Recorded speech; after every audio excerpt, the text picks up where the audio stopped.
Welcome to my channel.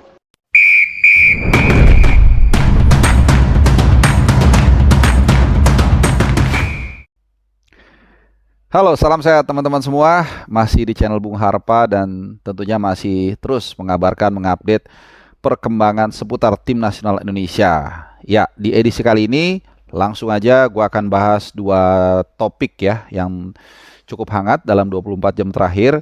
Jadi yang pertama soal tiket yang sudah mulai dijual di di timnasionalgaruda.bigtix.io. Nah, pokoknya kalian bisa cari sendiri ya. Dan tentunya juga gua akan bahas soal pernyataan Mirwan Suwarso, benar ya? Mirwan Suwarso. Ya, ini adalah perwakilan dari Komo 1907 yang baru saja atau mungkin beberapa hari yang lalu yang memastikan promosi ke Serie A. Jadi setelah 4 tahun atau 5 tahun lah tepatnya dibeli oleh grup Jarum dari Serie D, kemudian beberapa kali back to back akhirnya berhasil ke kasta tertinggi sepak bola profesional Liga Italia. Tapi kemudian ada satu narasi ataupun standing point yang akhirnya mengundang riuh rendah di tanah air. Nah, seperti apa? Nanti dulu, itu bagian belakangan. Kita kembali dulu soal tiket pertandingan tim nasional Indonesia yang akan menghadapi Irak dan Filipina pada tanggal 6 Juni dan juga 11 Juni menghadapi Filipinanya, 11 Juni menghadapi Iraknya 6 Juni. Dua-duanya dilangsungkan di weekdays. Lawan Irak itu hari Kamis tanggal 6, lawan Filipina itu hari Selasa tanggal 11. Ada dua hal penting yang gue mau bahas di sini. Adalah pertama, kalau kalian mengikuti video gue yang kemarin, yang sebelum ini kan gue udah bilang kan bahwa ini cek ombak PSSI basi atau bahasa basi gitu ya. Jadi gue pernah mengkonfirmasi lah dengan salah seorang orang PSSI lah, orang dalam, dan gue tanya soal model seperti ini waktu itu waktu lawan Argentina. Jadi memang ini sepertinya sudah menjadi gaya dari PSSI ketika sebelum mengeluarkan harga tiket dia cek ombak dulu.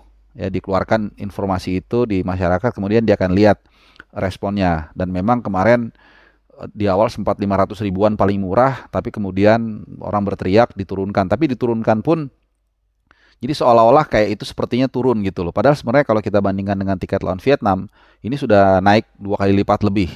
Dan bahkan sedikit gue mau cerita, kalau untuk tiket di Piala Asia Senior ya, bukan junior itu 2024 kemarin, tahun ini ya, awal tahun ini Januari itu paling murah itu 25 real. Jadi kalau kalian coba kursin aja itu sekitar 100, nggak sampai 110 ribu. Paling murah itu Piala Asia loh, di babak grup Indonesia, tim yang melibatkan tim nasional Indonesia.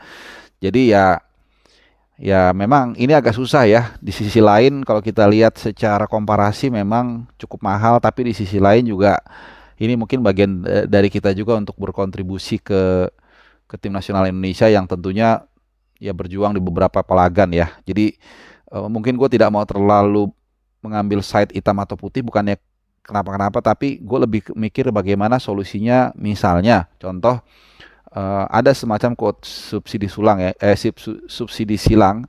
Jadi lebih diperbanyak tiket yang golden premium. Jadi misalnya yang ada lounge-nya seperti di Piala, kita kan kemarin udah melihat ya bagaimana Piala Asia Senior dan juga U23 itu mereka tuh menyediakan yang super premium lah seperti itu. Terus tinggal istilahnya, jadi tiket yang sangat mahal yang ya pelayanannya beda lah.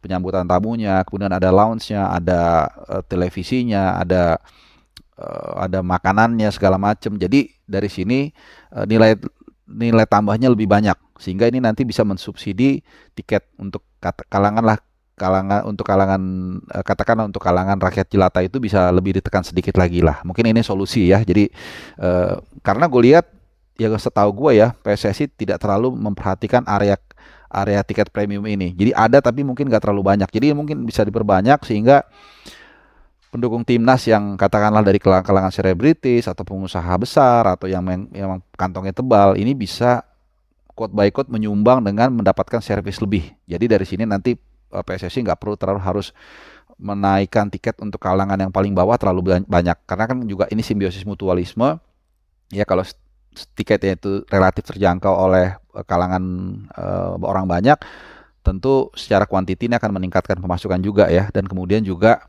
membuat stadion itu menjadi lebih riuh. Ya, sorry to say, tapi memang kadang-kadang yang pemegang tiket yang paling murah ini yang suaranya lebih keras dalam mendukung tim nasional Indonesia di lapangan. Jadi gue lebih ke situ melihatnya ya. Jadi mungkin ini masukan, mudah-mudahan didengar. Nah, yang kedua adalah soal jam main. Nah, ini menarik ya teman-teman ya. Jadi walaupun dua-duanya itu digelar di jam kerja, tapi yang satu itu, yang pertama itu lawan Irak itu jam jam 19.00, yang pertama itu jam 16.00 dan disiarkan oleh RCTI. Kemudian yang lawan Filipina itu jam 19.30 lebih malam. Ini yang siarkan grupnya MTEK. Nah, ini menarik ya teman-teman ya, karena ya kalau kita bicara sedikit crowd control itu pertandingan malam hari itu resiko untuk terjadi insiden itu lebih besar itu ya, yang pertama. Kemudian juga kemudian transportasi dan lain-lain. Cuman memang lebih masuk akal ya, karena ini hari kerja. Harusnya yang pertandingan pertama pun yang lawan Irak itu juga harusnya juga jam 19.30 juga harusnya malam ya, karena orang kan masih ada sempat pulang kantor dan sebagainya. Cuman gue gak ngerti kenapa pertandingan yang digelar di hari kerja, dua-duanya sama hari kerja, tapi satu sore, satu bisa malam. Mungkin itu aja. Gue sih nggak mau suzon atau negative thinking. Mungkin itu akan menjadi catatan tersendiri ya kalau kita bisa tahu alasannya. Tapi ini kok kebetulan ya, yang nyiarkan RCTI mainnya jam 4, yang nyiarkan grup MTEK itu bisa siarannya 19.30.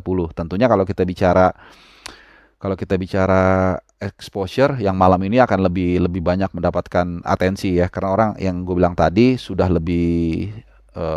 selesai aktivitas, kemudian juga ratingnya mungkin lebih tinggi. Jadi nggak tahu kenapa. Oke, yang terakhir gue akan bahas soal pernyataan dari Mirwan Suwarso, ini petinggi dari Mola, yang mengatakan ini. Jadi dia bilang soal kemungkinan Tom Haye itu direkrut oleh Como. Jadi Como ini baru promosi ke Serie A. Jadi sekedar informasi aja, ada 2 tim Eropa yang dimiliki oleh orang Indonesia itu promosi ke kasta tertinggi sepak bola Eropa. Satu Como tadi, yang kedua adalah FCV Dender ya. Ini yang dimiliki oleh CR Sitorus. Oke. Nah, jadi dia menjawab katakanlah narasi untuk merekrut Tom Haye, ya kan? Ya walaupun gue agak sedikit geli juga ya, karena sebenarnya ini secara nggak langsung kita mendorong gaya pemain titipan. Tapi sebenarnya nggak salah juga sih kalau kita berharap selama itu memang memenuhi kualifikasi, kan seperti itu ya. Jadi gini, sebenarnya apa yang dikatakan oleh Mirwan Suwarso itu tepat, dan ini terkonfirmasi dari pernyataan Kurniawan Dwi Yulianto ya, pelatih Primavera dari Como, bahwasannya memang tidak segampang itu juga untuk merekrut pemain. Apalagi ini adalah standarnya sekarang sudah Serie A kan, berarti sudah promosi. Sementara Liga Italia itu levelnya kan di atas Eredivisie. Ya, even sekarang yang katakanlah agak sedikit turun exposure-nya, tapi tetap di atas Eredivisie. Apalagi kalau bicara 92 ribuan, mungkin at that time one of the best leagues in the world kali, mungkin seperti itu ya. Tapi yang jelas memang Serie A saat ini ada di atas Eredivisie, dan Tom Haye itu kan di Heerenveen juga timnya ada di papan tengah ya. Jadi memang ya kelasnya memang berbeda ya. Bahkan dari zaman dulu pun selalu pemain-pemain terbaik dari Eredivisie pasti akan ke Milan, karena disitulah memang panggung terbaik Liga Dunia saat itu ya. Mungkin sekarang udah tergeser oleh Inggris dan juga Spanyol. Nah, kemudian juga yang gue bilang tadi, apa yang dikatakan oleh Mirwan Suwarso ini gue kutip ya, bulat-bulat ya. Tidak mungkin dalam kurung merekrut Tom Haye. Kami sudah melihat dia dan tidak memenuhi standar untuk mengangkat tim. Jadi pelapis mungkin bisa, tapi pelapis ketiga. Nah, sebenarnya itu yang gue bilang tadi, yang dikatakan itu mendekati 100% lah kebenarannya gitu ya. Karena ya kita lihat ya, Tom Haye mungkin buat kita tuh udah wow di timnas, tapi kalau kita lihat bicara di level Eropa dia masih jauh lah gitu ya. Walaupun ya buat kita itu adalah blessing in disguise, berkah gitu. Nah, cuman mungkin kalau gue sedikit bisa melihat ini hanya secara komunikasi ya. Jadi kadang-kadang sesuatu yang baik kalau disampaikan dengan cara yang kurang tepat, itu akan orang menangkapnya salah. Nah, gue membayangkan sebenarnya kalau dia bisa sedikit, bukan diplomatis ya, tapi sedikit respect lah gitu ya. Kayak sama kayak kalau kita ditawarin makan atau apapun dengan orang lain kan kita selalu bilang, oh tidak terima kasih sudah menawarkan seperti itu. Ketimbang kayak, "Ih, apaan tuh gitu. Itu kan bisa menyinggung orang gitu ya. Ini bukan soal budaya suku A, suku B, suku C. Di luar negeri pun rata-rata seperti itu ya. Kita untuk menghargai orang ada rasa empati lah. Nah, jadi mungkin kalau gue bisa membayangkan jadi dia, gue akan mengatakan tentunya kami akan selalu terbuka dengan semua pemain, termasuk Tom Haye. Tapi itu semua kembali ke pelatih, karena itu domain pelatih. Dan juga kami ada mekanisme dalam merekrut pemain, baik itu secara kualitas, kemudian usia, dan juga nilai transfer dan gaji. Nah, udah itu aja selesai gitu. Jadi ya memang seperti itu pada dasarnya kan. Orang apa namanya, klub-klub lain pun dalam merekrut pemain ya selalu ada pertimbangan-pertimbangan, bukan hanya satu dua variabel.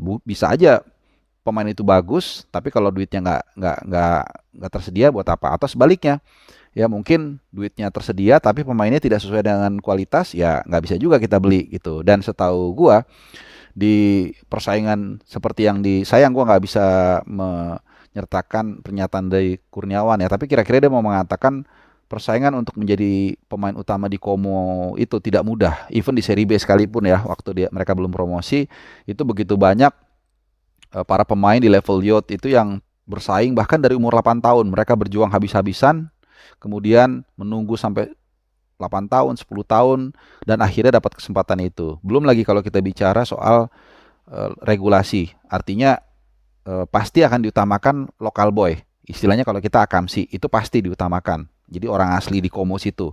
Dan itu kan secara bonding, secara marketing juga cukup bagus ya untuk membuat ada sense of belonging setelah di klub ini. Kemudian kedua, kalaupun dia bukan dari orang lokal Como, paling nggak diutamakan dia orang Italia dulu. Ini demi kepentingan timnas juga.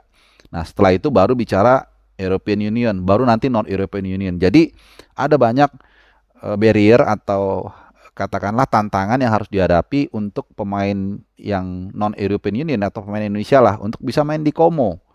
Ya bukan hanya secara kualitas, kalau kualitas sama aja kita udah kalah secara regulasi.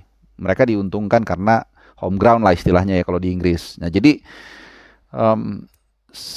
ya ada baiknya kita sebelum mengeluarkan statement itu mungkin ya agak diatur dulu lah cara komunikasinya ya, walaupun tentu ya apalagi gini ya, apalagi udah pernyataannya juga agak sedikit lumayan keras ya, menyinggung, kemudian ketemu sama SDM rendah. Nah, kelar selesai udah langsung diserbu tuh IG-nya Como ya, walaupun gue sangat tidak setuju, tapi ya itulah ketika hal buruk ketemu hal buruk ya udah yang terjadi seperti itu. Jadi mungkin ini juga pembelajaran, kita juga nggak usah terlalu keras menghakimi Pak Mirwan.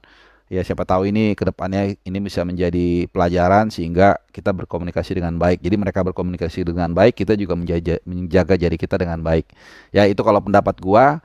Mungkin kalau kalian punya pendapat yang lain, mungkin setuju, mungkin enggak juga, mungkin kalian mau hajar, itu urusan kalian, tanggung jawab kalian. Tapi buat gue sih seperti itu. Ini sebenarnya hal yang simple. Karena gini ya, ketika kita dalam posisi dia ketika mengatakan seperti itu, bahwa tidak menutup kemungkinan siapapun datang selama itu memenuhi kualitas dan harga, ya kita nggak pernah tahu. Siapa tahu memang suatu saat Tom Haye mungkin ada peningkatan kualitas, kemudian dia bisa direkrut, kita nggak pernah tahu. Jadi never say never, jangan bilang seperti itu. Dan paling tidak kan ada rasa respect ya untuk pemain-pemain bola lah gitu. Oke? Ya, untuk update tim nasional 24 jam sementara itu dulu. Nanti kalau ada perkembangan yang lain, kalau gua akan bikin videonya. Nah, untuk susunan pemain nanti menjelang lawan Irak, gua rasa itu nanti terlalu cepat kalau sekarang. Jadi nanti termasuk juga soal kondisi lapangan GBK, nanti gua akan update kira-kira seminggu sebelum pertandingan. Jadi mungkin akhir bulan ini, supaya kita lebih real ya. Karena dari sekarang kan bisa berubah-ubah baik pemain maupun kondisi lapangan dan lain-lain. Oke? Terima kasih sudah nonton dan jangan lupa like, subscribe, dan juga nyalakan loncengnya. Sehat selalu.